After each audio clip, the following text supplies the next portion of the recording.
Jaggedcoat's Secret, Chapter 3.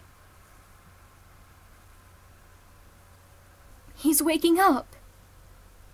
Jaggedcoat recognizes the familiar voice of Buzzardpaw. He forces his eyes to open to see his friend hanging over him. Jaggedcoat! His eyes sparkle with surprise and relief. Daywaters! He's up! Oh, that's good. She shuffles up to him and smiles. I'm glad to see you're doing all right. How long was I out? He mumbles. Just a few hours. Would you like some water? Yes, please. She nods and leaves. He looks around to realize that he was in the Moth Clan medicine den. How'd I get home? Stormback and Beaverflash carried you, Buzzardpaw meowed. I'm just glad you're doing all right. Well, thank you. Yeah, I'm really glad you got out of there alive. Batflurry told me that Flower Clan's deputy was torn to shreds. Is there a new deputy yet? I think it's Darkwatcher. Oh, nice. He's always been really talented, I suppose. But I thought the new deputy would be Skytail or Rippleblaze. Buzzardpaw snuggles up to him and buries his face into his fur. I was worried. Why did you even pass out? What happened? Jaggedcoat thinks for a moment before remembering what happened. According to Acorn Branch, at least one kit learned how to create fire. They used it to severely burn another kit. No way. Buzzardpaw's eyes widen. Who do you think it was? What other kit would know how to make fire if they didn't watch me? Oh, Jaggedcoat. This is my fault, he choked. You learned it from me. He was the one who snuck out in the first place, Buzzardpaw meows. Kits are kits. They're gonna sneak out. What if he went just so he could find out how to hurt Nettlekit? I was told that he picks on him a lot. Jaggedcoat, you're overthinking. You need to relax. A kit almost died because of me. How can I relax? Daywaters re-enters the den with a carved wooden bowl of water. She places it beside Jaggedcoat's head, and he immediately starts drinking. Badgerstar is calling a clan meeting in a few minutes. You don't have to go, Jaggedcoat. Can I watch from inside? I don't want to miss anything important. I suppose so. Just be sure to rest as much as you can. Yes, ma'am. Can I stay with him? Buzzardpaw asks. I don't see why not. Yay! Buzzardpaw wraps his arms around Jaggedcoat's neck, surprising him. Careful with him now, Daywaters laughs. She gives them a cheerful nod before leaving them be. Where's Acorn Branch? He asks himself out loud. She's still tending to Nettlekit, Buzzardpaw meows. I asked Daywaters about it earlier. Oh, all right. He slowly sits up but is immediately greeted with a splitting headache. Ouch. Here, lean against me. Buzzardpaw, I'm bigger than you. So what? Lean on me.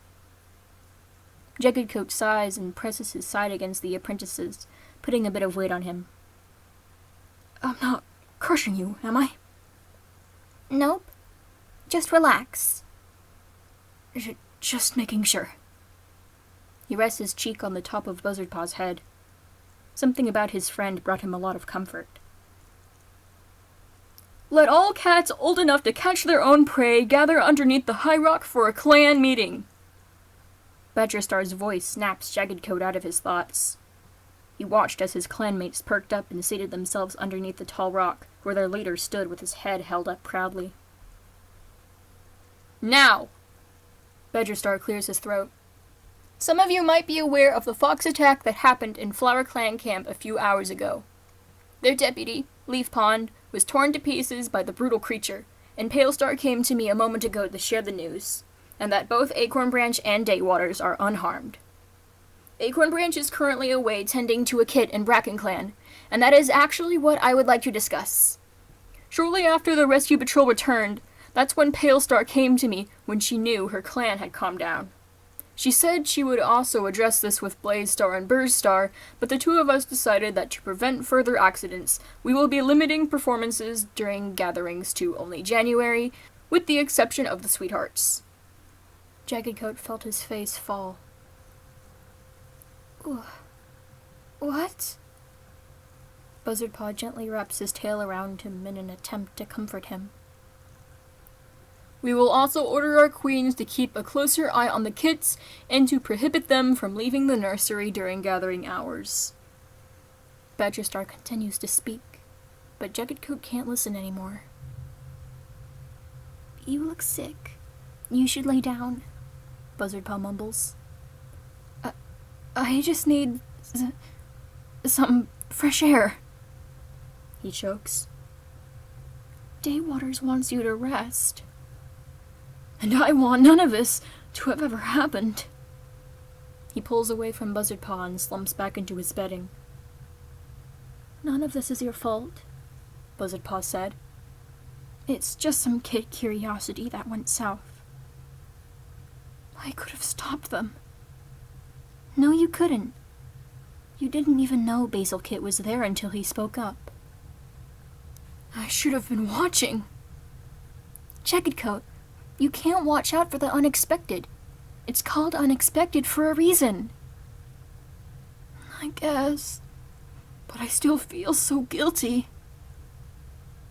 It'll all be alright, Buzzardpaw purrs. He lays beside him and strokes his back slowly. I don't think anyone blames you for it. I definitely don't. If anyone, I blame Basil Kit.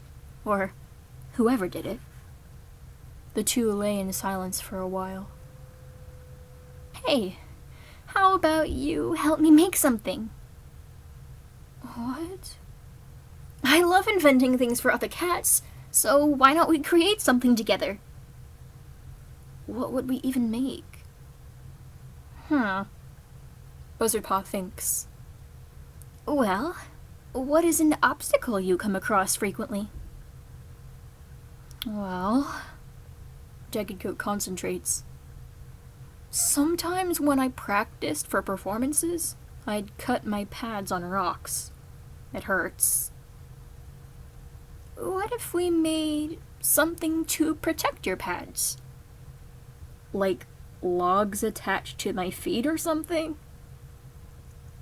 That's it! Buzzardpaw springs to his feet and steals some of the moss from Daywaters' stash of herbs. Hold your paw out for me. You're not actually going to attach logs to my paws, are you?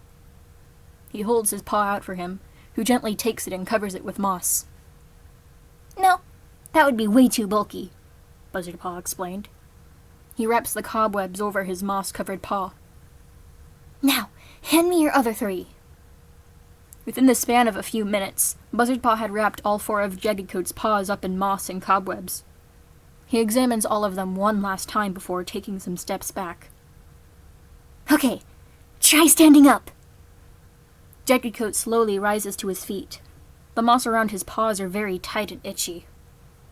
He wobbles. Ugh, this feels so weird. He instinctually stumbles backwards and into Buzzardpaw. They both hit the ground with a hard thud. Ugh!